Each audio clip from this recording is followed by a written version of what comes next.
we have Mr. Sanjiv Kumar Singh, the Chairman and Managing Director at Hindustan Copper, who joins us on the show. Hi, sir. Thanks a lot for joining in. Well, coming to you in just a bit. For the time being, just highlighting to our viewers the three big points we're going to focus on.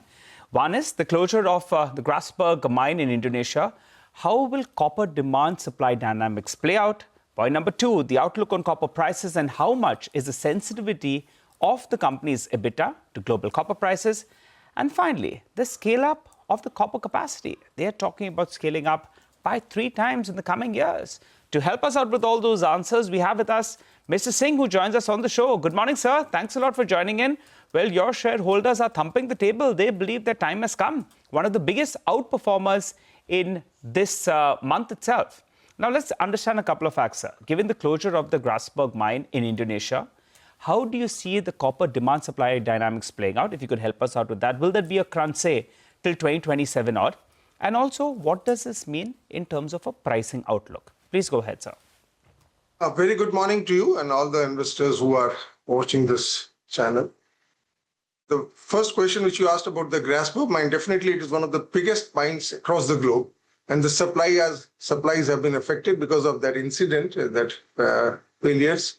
And it will continue for this year as well as for the coming next year, as we have seen from the news. Thing is that since this is one of the biggest mines, so definitely the supplies will be unconstrained. And across the globe, there are other disturbances also which will make the copper supplies in a tight position. So definitely in the coming 25, 26, the copper prices will remain quite tight. Okay, all right. You want to give us a number, sir? Last time you told us you expect copper prices to remain in this range. From there, the prices have gone up by nearly 5% or more. So give us a broad band, sir. It's very difficult because, see, this is a very unforeseen incident which has taken place at that big mine. So these things I can't predict. But since the demand is quite high across, I told you in the last interview that the biggest user of copper has become the AI's data centers. So the demand is increasing.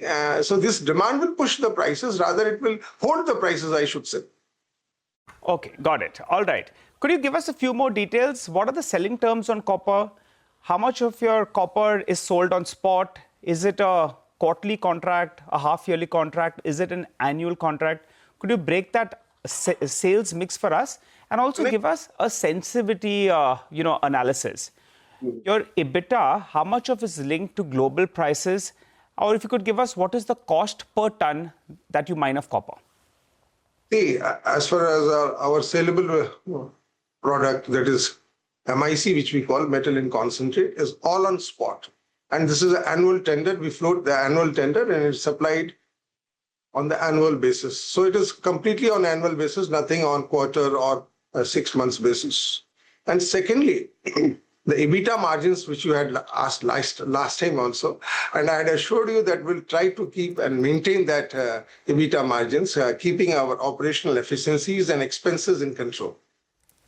Okay, got that. But now, sir, what is the cost per ton? If you could tell us, for a company like yours, because now with the prices moving up, your cost in all probability will stay similar, but your EBITDA per ton actually will move up. So you could give us a ballpark number of $5,000 per ton, $4,000, $6,000 per ton, because various costs, like employee costs and other costs, will not really go up, right? And that's how the operating leverage will play out. So give us a brief number, sir, on that front. Cost per ton. Yeah, number one, our cost is quite competitive if you compare across all the producers of the world. And it will remain in the range of, say, 5,000 to 6,000. It will not go up. Definitely, it will not go up because, as you have rightly said, things are in our control. So it will be in the range of $5,000 to $6,000 per ton. You can say it will be around $5,500 per ton. Okay, got it. So in that case, sir, can your margins do even better? 40% you have managed to scale it up to. You've been in that vicinity, late 30s, early 40%. But if copper prices have moved up, do you think that there is possibly a surprise around the corner? Your investors are hoping for that. Can you scale margins by 100, 200 basis points? Point number one. And your volume guidance, you stick to that 15, 20% volume guidance, or do you want to up that as well? No, so number one, if the prices remain as it is, as you have mentioned, definitely our revenues will go up, no doubt about it, because these are the external factors which are helping us. And as far as volumes are concerned, definitely we'll try to maintain. I told you 4 million tons plus will be the ore, and 30,000 ton plus will try to produce this MIC, that copper concentrate. The only negative factor which is with us is the monsoon, the advanced monsoon, and the monsoon which is still continuing even in the month of September, and which we have expect to continue in the month of October also. But we'll try our best to maintain the production levels in the third and fourth quarter. Got it. All right. And there could be a positive surprise on margins, right? Margins, because see, these are the external factors. It's not in my hands. Okay. The prices have The monsoon is done now, sir. Operating leverage will play out. You have better prices as well. So the street will be hoping for that. At least we have got one number out, that $5,500 per ton roughly is the cost of production. So we can work approximately with that. Also, yeah, what about, sir, the other big talking point is you're going to be increasing capacity from 4 million tons to around 12 million tons. Yes. By FY31. How much Yes. of this incremental ore production will start coming on? For this year, you're saying 4 million tons. On a year-to-year basis, how does it move up? See, in the last 2 years, that is 29-30 and 30-30, you'll see the maximum growth because all the infrastructure will be there and all those mines which are being reopened will start giving the results. In the last time also, I had mentioned the mines which were closed for, say, 2001 July and all that. They have started, they have been reopened in the last week, and another mine will be reopened in the coming month, that is October. So they will start giving the results from the next year onwards. So from 26, 27, 27, 28, you will see a substantial jump in the production of ore and subsequently the MIC also. Okay, all right. Just a quick question, sir. Have you heard from the divestment department? At one point of time, Hindustan Copper was a candidate.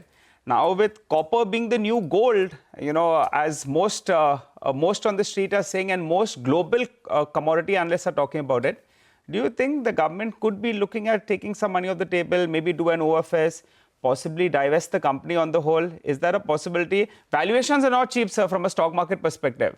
But the street is optimistic on the way ahead. So do you think you've got that phone call to say that probably there could be something on the cards? Nigel, I don't have any information on this. Only thing I can substantiate it, there's the government of India and all the respective state governments, whether it is Jharkhand, Madhya Pradesh or Rajasthan or Chhattisgarh, they are supporting us like anything. So with this government support from the center and state, we are moving ahead. I don't have any information of the divestment. Okay, all right. Besides that, you'll have the tailwind as well. And something that the market likes is you'll are communicating with part of the street as well. Otherwise, you don't get too much information on Hindustan Copper. We are happy to have you on the challenge. And in fact, the sell side as well has been interactive with you also. That's good news. Let's talk about another aspect. 2,000 crores of capex, right, is what you've laid out for the next few years. All will be from internal accruals? Yes.